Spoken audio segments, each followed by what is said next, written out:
60장부터 62장까지 어제 본문까지 야훼 하나님께서 이스라엘 백성들에게 포로에서 돌아온 이스라엘 백성들에게 아마도 정말 절망 가운데 있는 그들에게 내가 새 일을 행할 것이다 그러시면서 정말 그들이 그렇게 핍박을 받고 압제를 받았었는데 그 이방 나라와 그런 신분이 완전히 역전이 되는 그런 얘기도 하시고 또 희년의 선포 이야기도 하시고 또 어저께는 새 이름을 주시겠다. 너네를 헵시바라. 더 이상은 이제 정말 버림받은 자라고 하지 않을 것이다. 그렇게 정말 소망에 찬 말씀을 전하셨습니다. 그런 중에 이제 이방 나라 사람들은 그런 하나님의 새로운 역사 속에 이렇게 정말 순종하고 복종하는 그런 모습으로 나왔는데 오늘 63장에서 보니까 그런 과정이 그렇게 순탄하지만 않았던 것 같습니다. 그죠? 아름답지만 않습니다. 오늘 본문에 특별히 1절부터 6절까지 보면은 정말 그것이 무혈혁명이 아니었던 것 같아요. 그죠? 정말 아무런 피도 흘리지 않고 하나님께서 이렇게 역사하실 때 순순히 굴복하고 그리고 정말 거기에 항복해서 나오면 얼마나 좋겠습니까만 상황은 그렇지 않다고 얘기를 하죠. 여기서 보면은 정말 굉장히 살벌한 이야기가 오늘 1절부터 6절까지 나옵니다. 하나님께서 용사로 전사로 정말 등장하시고 그 원수와 싸워서 정말 선혈이 낭자한 피가 낭자한 그런 모습으로 묘사를 하고 있어요. 그 하나님의 그 원수들의 대표격으로 에돔이 등장을 합니다. 에돔이 사실 바벨론보다 그렇게 더 악한가? 하여튼 왜 에돔이 나왔을까? 근데 아마도 그게 이제 피가 붉은 색깔과 관계된 단어가 에돔이 아닙니까? 그죠? 그래서 아마 에돔을 선택하지 않았을까라고들 얘기를 하더라고요. 하여튼 간에, 그래서 하나님께서 이렇게 정말 등장하는 것을 이렇게 문답 형식으로 오늘 내용이 진행이 됩니다. 어떻게 보면은 이제 어저께 하나님께서 성벽 위에 파수꾼을 세워놓지 않았습니까? 그렇죠? 그래서 정말 그가 밤낮 쉬지 않고 하나님의 역사를 하나님께서 일하시도록 계속해서 쉬지 못하시도록 자신도 쉬지 않고 계속 그렇게 중보기도 했던 그 파수꾼이었는데 마치 보초를 서고 있는데 누군가가 걸어가는 것이 보이는 것 같아요. 그런 형식으로 오늘 말씀이 진행이 되는 것 같습니다. 그래서 누가 깜깜한데 지나가니까 그죠? 파수꾼이니까 세워야 되죠, 그죠? 일단 정지를 시켜야 됩니다, 그죠? 꼼짝마, 그러죠? 마치 군대에서 그죠? 전방에서 보초를 쓸 때 밤에 그러지 않습니까? 누가 지나가면은 꼼짝마, 움직이지 마. 그리고 암호를 묻습니다, 그죠? 군호를 묻습니다. 비둘기 그러면 저쪽에서 독수리 이렇게 반응을 해야 되는 거예요. 안 그러면은 이제 그 이상한 좀 그런 적으로 간주를 해야 되지 않습니까? 그런 식으로 이제 이 파수꾼이 물어보는 것 같아요. 당신은 누구냐? 근데 그 누군데 가만히 보니까 굉장히 어떠한 그 화려한 의복을 입고 붉은 옷을 입고 있는 거예요. 그래서 그렇게 질문을 합니다.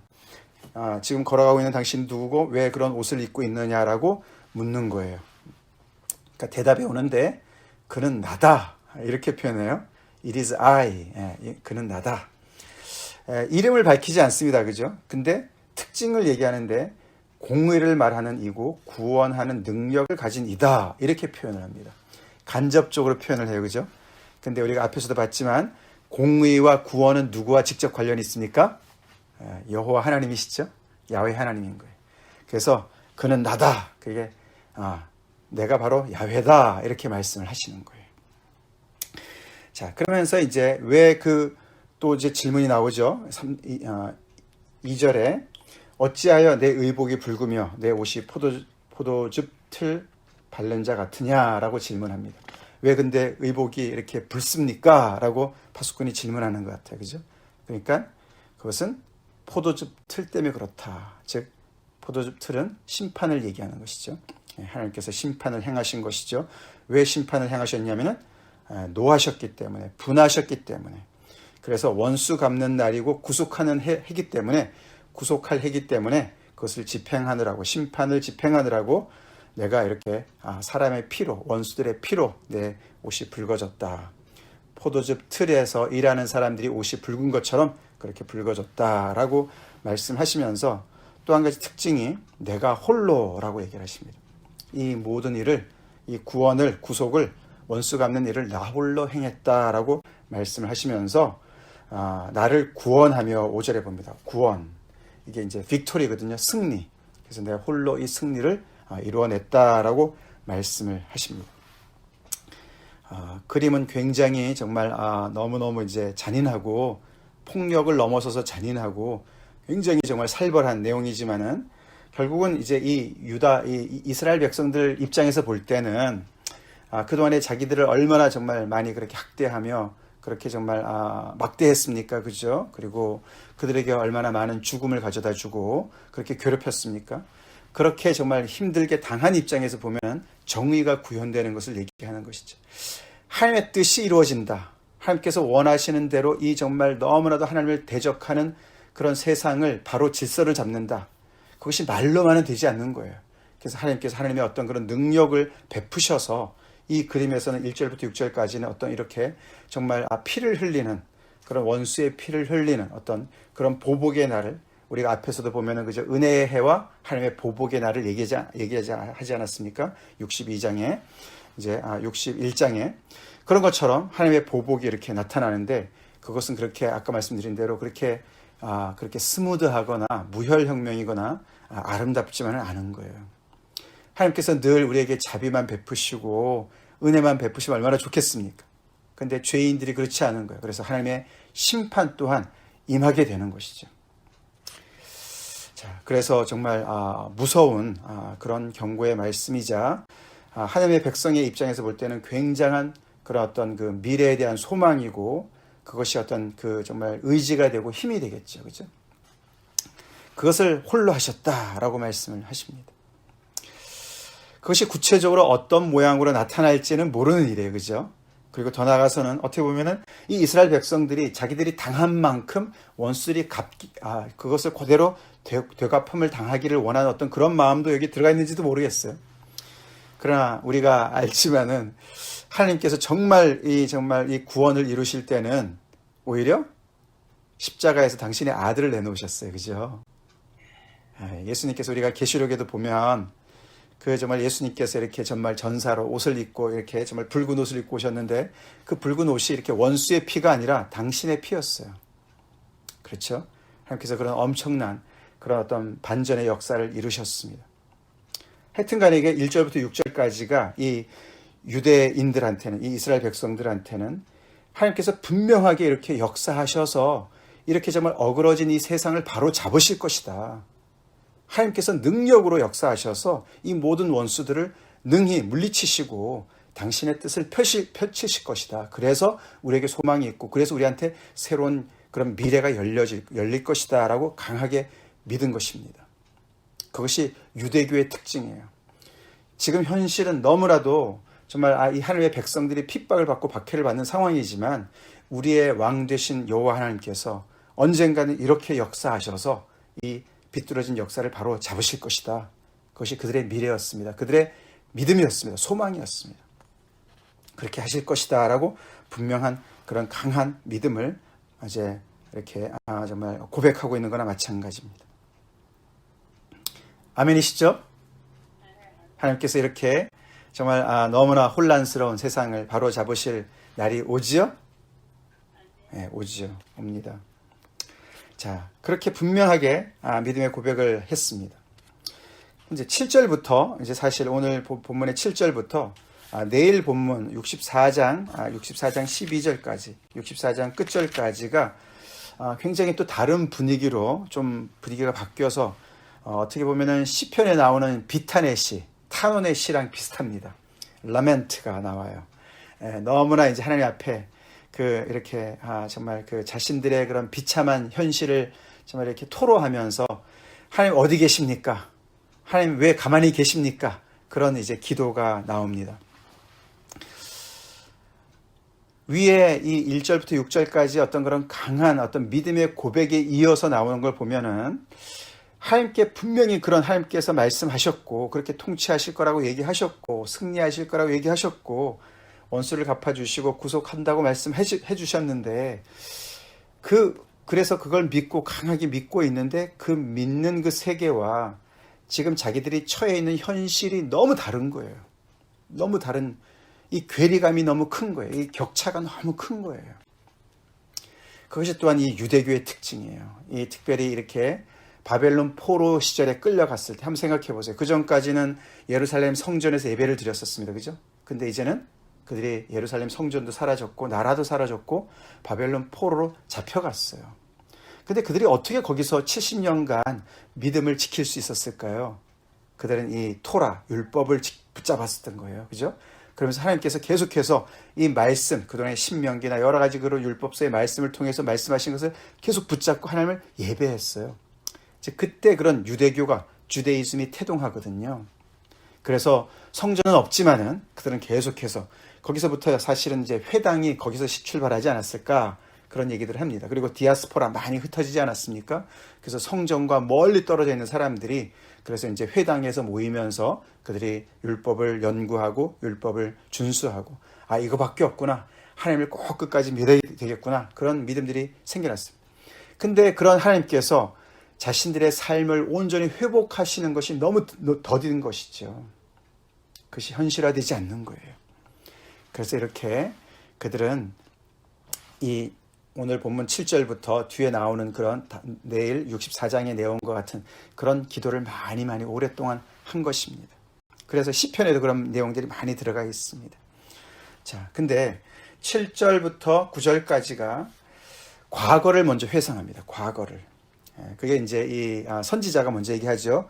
내가 여호와께서 우리에게 베푸신 모든 자비와 그의 찬송을 말하며 그의 사랑을 따라 그의 많은 자비를 따라 이스라엘 집에 베푸신 큰 은총을 말하리라.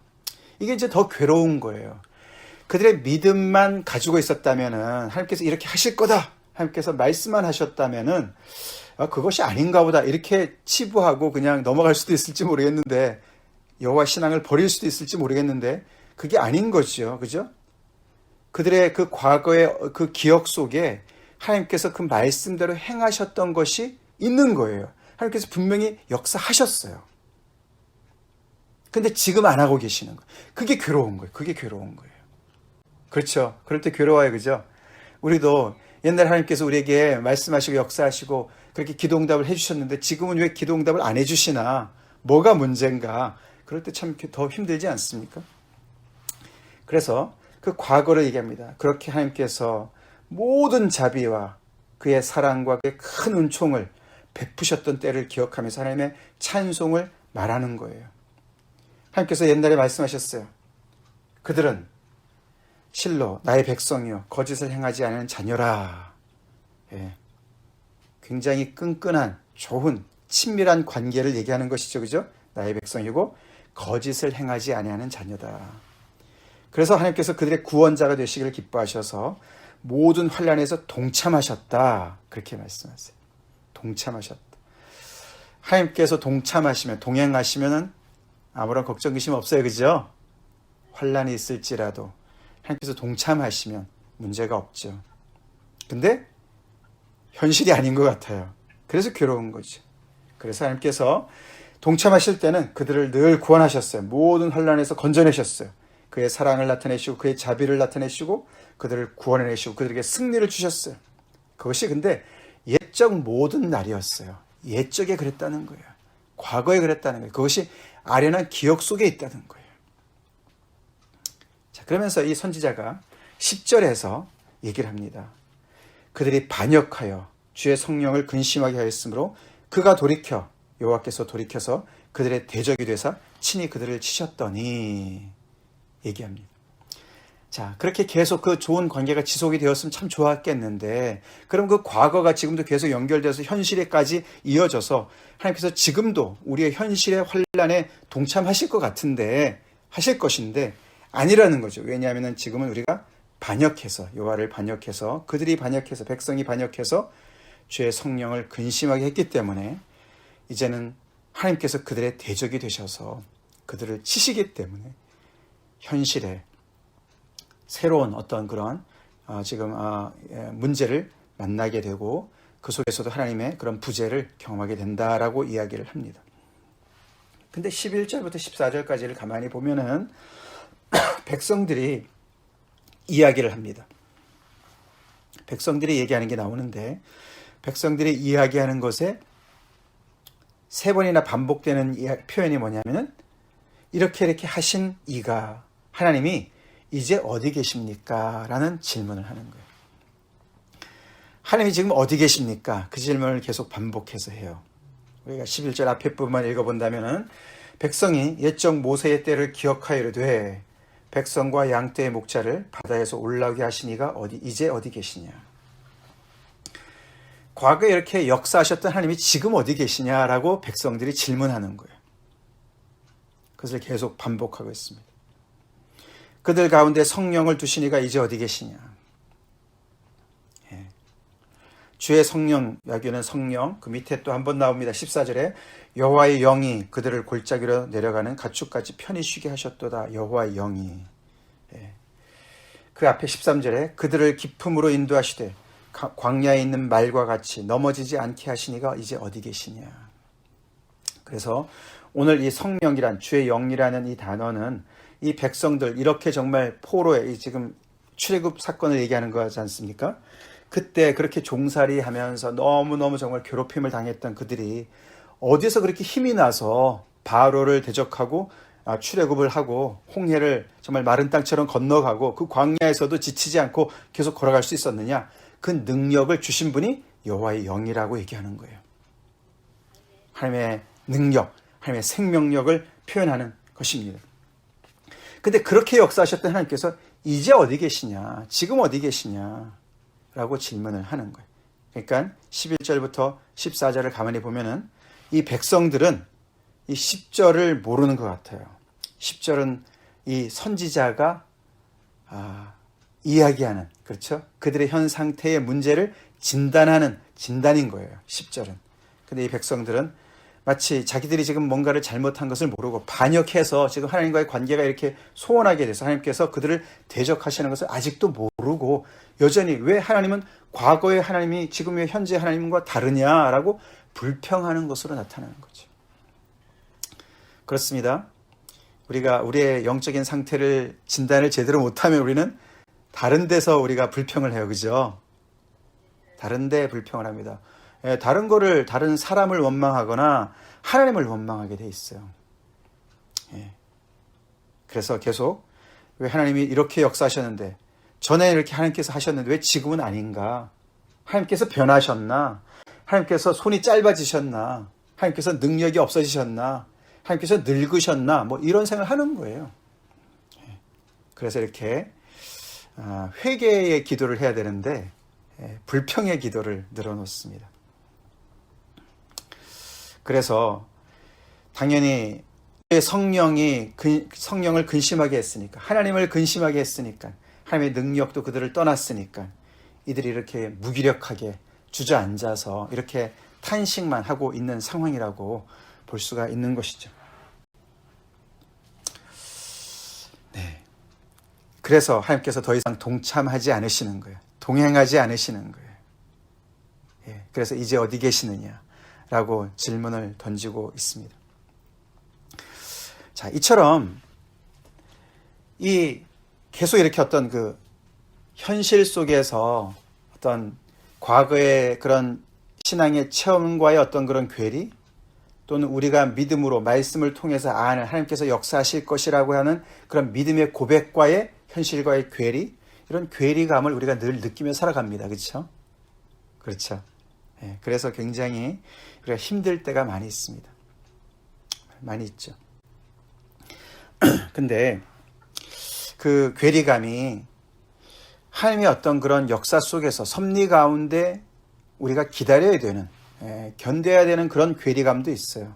하나님께서 이렇게 말씀하셨는데 그 말씀이 이루어지는 데까지 시간이 걸리는, 그것은 우리가 어떻게 할 수가 없는 그런 격차를 그거는 우리가 견뎌내야 돼요. 그죠? 그렇지만 지금 이들이 보듯이 이 10절에 이런 문제 때문에 있는 괴리감, 하나님과의 동행하는 삶이 단절된 것이 그들의 죄 때문이라면, 우리의 죄 때문이라면 그것은 견딘다고 되는 게 아닙니다. 그죠? 그것은 어떻게 해야 돼요? 회개해야 돼요. 회개해야 돼요. 우리가 반역해서, 이거는 이 반역의 죄는 이스라엘 백성들이 초창기부터 그들의 조상들이 아주 목이 곧은 백성들이 아주 늘 너무나 뿌리 깊은 죄 아닙니까? 그렇죠? 그래서 광야를 지날 때에도 그들은 하나님을 계속해서 목이 곧은 그런 상태로 하나님을 불순종했습니다. 하나님을 따라가긴 가는데 전적으로 따라가지 않는 거예요. 그래서 여기서도 보면 이 사람들이요, 이렇게 자기들이 정말 반역하면서도 하나님이 어디 계시지? 이런 질문은 하는 거예요. 이게 참 안타까운 현실이에요. 근데 그것이 우리의 모습일 때가 참 많이 있습니다. 그렇죠? 그 정도는 믿어요. 하나님께서 함께 하셔야 된다는 건 믿어요. 성령이 나에게 힘을 주셔야 된다는 건 믿어요. 그 정도는 믿는데 정말 성령이 충만하도록 내 안에 정말 반역하는 죄를 정말 회개하고 통회 자복하기까지는 가지 않는, 그렇죠? 그래서 문제를 계속해서 하나님 편에서 찾으려고 하는, 왜 하나님께서 이렇게 도와주지 않으시지? 하나님께서 왜 이렇게 응답해 주지 않으시지? 내 자신을 돌아보지 않고, 그것이 이렇게 이 완악한 이스라엘의 백성들의 모습이었어요. 우리 자신을 돌아봅시다. 우리가 혹시 성령을 근심하게 하는 일이 없나? 그래서 하나님께서 정말 우리를 돌이켜서 우리를 대적하시는, 우리로 하여금 회개하라고 우리를 책망하시는, 그렇게 해서 하나님께서 정말 그렇게 하나님의 역사를 계속해서 펼치시지 못하도록 하는 뭔가가 있지 않나. 성령의 충만함이 없기 때문에 내가 지금 이렇게 비실거리고 있지 않나 라고 우리가 돌아봐야 되는 것을 생각해 보게 되죠. 그렇죠? 그것도 생각해 봅시다. 그리고 또 더 나아가서는 이렇게 하나님께서 정말 이 어그러진 세상을 바로 잡으실 날을 우리는 계속 소망해야 됩니다. 예, 그것은 우리가 기다려야 되는 것이죠. 참고 기다려야 돼요. 소망 가운데 믿음을 우리는 얻었습니다. 소망 가운데 구원을 얻었습니다. 믿음으로도 구원을 얻었지만 우리의 구원은 또한 이루어지는 구원이고 또 온전히 성취할 그날을 바라보는 구원이기 때문에 우리는 그 격차를 우리는 느끼면서도 하나님 앞에 참고 기도하고 기다려야 되는 것이죠. 자, 내일도 계속 보겠습니다만 이 이스라엘 백성들이 계속해서 이제 어디 계시나이까? 그런 분이 어디 계십니까? 요한은 변치 않으세요, 그죠? 동일하신 하나님이시죠? 능력의 하나님이시고 그의 정말 은혜와 사랑과 자비를 충만히 모든 사랑을 베푸시기를 원하시는 하나님인 것을 우리가 아멘으로 고백합시다. 그리고 지금도 우리의 삶 속에서도 그렇게 역사하신 하나님을 바라보면서 혹시 내 안에 하나님을 반역하는, 대적하는 죄가 있지 않나 돌이키면서 회개하는 오늘 되길 바랍니다. 다 같이 기도하겠습니다.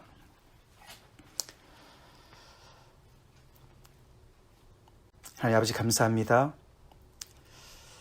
이 성경에 나타나신 야훼 하나님을 저희가 믿습니다.